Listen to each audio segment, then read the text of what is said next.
আসসালামু আলাইকুম, this is সঞ্জিতের সাথে welcome back to my channel. দেখি বুঝে যাচ্ছেন কি বানাবো। সবাই পোলাও রান্না করতে পারেন, এক একজন এক একভাবে রান্না করেন, এক একজন এক একভাবে তৈরি করেন। তো আজকে আমি না, আমার ভাই আপনাকে রান্না করে দেখাবে, তো অন্য স্টাইলে। আপনারা চাইলে পোলাওটা এভাবেও তৈরি করতে পারেন, অন্যভাবেও তৈরি করতে পারেন। আর আজকে যে পোলাওটা তৈরি করব সেটা হচ্ছে গ্রিল আলুর পোলাও, মানে আরও আলুটা গ্রিল থাকবে।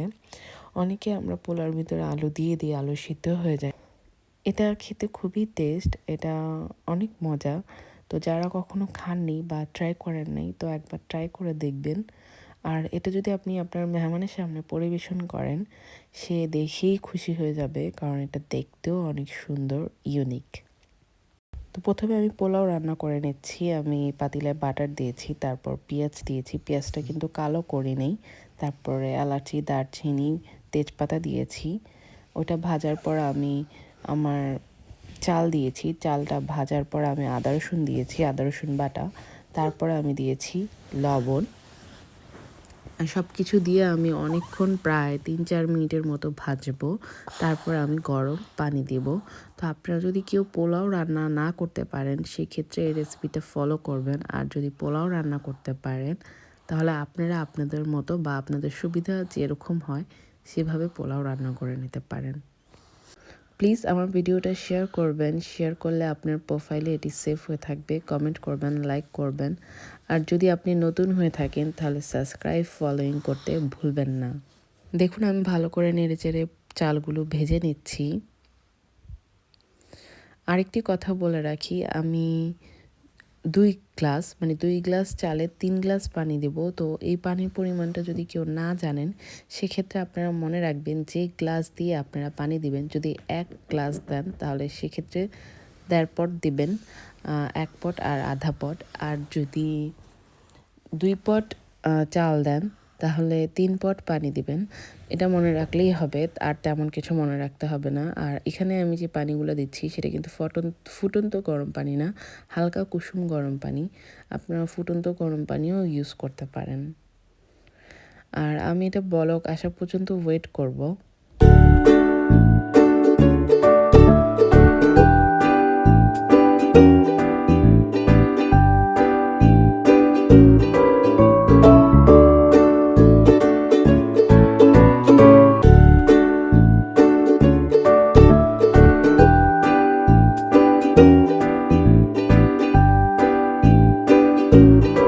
4-5টা কাঁচামরিচ দিয়ে দিয়েছি আর ঢেকে দিয়েছিলাম, বলক আসার জন্য ওয়েট করছিলাম। বাট বলক আসার সময় আমি এটার ভিডিও করতে ভুলে গিয়েছি।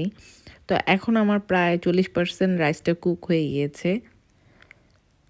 আমি মটরশুঁটি ঢেলে দিয়েছি প্রায় 2 মুঠের মতো। আপনারা আপনাদের পরিমাণ মতো মটরশুঁটি দিতে পারেন। আর মটরশুঁটি যদি আগে দিতাম তাহলে মটরশুঁটিটা গলে যেত, এজন্য আমি একটু দেরি করে দিয়েছি। আপনারা চাইলে আগেও দিতে পারেন।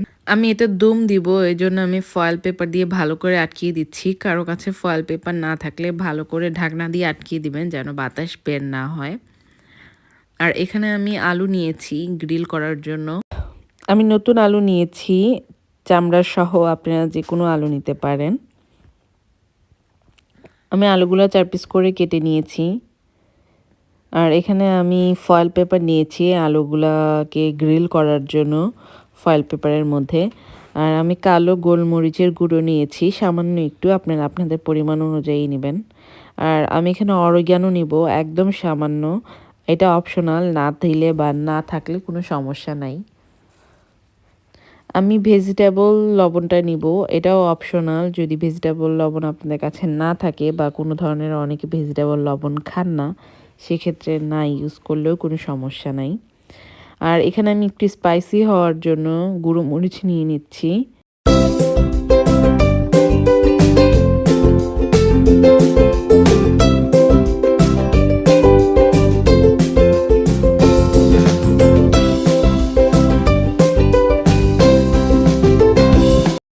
আমি প্রায় 2 টেবিল চামচের মতো অলিভ অয়েল তেল নিয়ে চারদিকে ছিটিয়ে দিচ্ছি, আপনারা আপনাদের পরিমাণের মতো নিতে পারেন।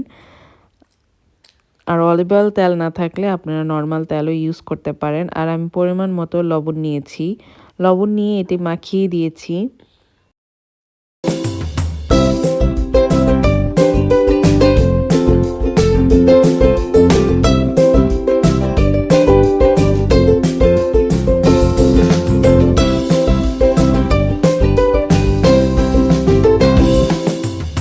ওভেনটা আগেই 20 মিনিটের জন্য প্রিহিট করে নিয়েছিলাম, আর এখন আমি আমার আলুগুলা দিয়ে দিলাম। আর আমি এটা গ্রিল করব, তাই গ্রিল অপশন দিব। আর 230 আমার হায়েস্ট, আমি 230 পাওয়ার দিব।